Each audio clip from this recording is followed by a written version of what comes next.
సృష్టి అంతా కూడా శబ్దంలోంచే ఉత్పన్నం అవుతుంది. కాబట్టి ఆ ఢమరుకం శబ్దం సృష్టికి ప్రతీక. సృష్టి అంటే ఏదో బోళ్ళంతమంది పుట్టేయడం కాదు. ఈ పుట్టిన వాళ్ళందరికీ కూడా మళ్ళీ ఒక ప్రత్యేకమైనటువంటి పద్ధతి ఉండాలి. వాళ్ళు తరించడానికో మార్గం ఉండాలి. ఆ మార్గం ఉండాలంటే పరమశివుడు మోగించినటువంటి ఢమరుకలోంచి మాహేశ్వర సూత్రములు వచ్చాయి. అందులోంచే వ్యాకరణం వచ్చింది, అందులోంచి సృష్టి వచ్చింది. వ్యాకరణమును ఆధారం చేసుకుని సమస్తమైన వాంగ్మయం వచ్చింది. వాంగ్మయము తరించడానికి కారణమైంది. ఆ వ్యాకరణ మంటపం శివాలయంలో ఉంటుంది, ఈ ఢమరుకం శివుడి చేతిలో ఉంటుంది. అంటే సమస్త వాంగ్మయము సృష్టి ఆయన చేతిలోంచి వచ్చాయి.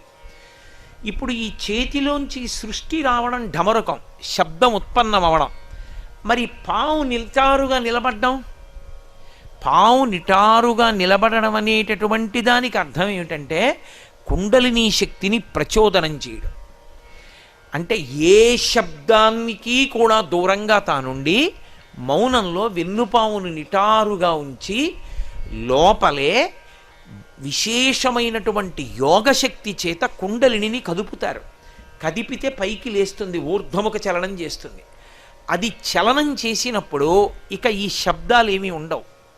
అది బిసతంతు తనీయసి అని తామర తూడులోంచి పైకెక్కినట్టు పైకెక్కుతుంది.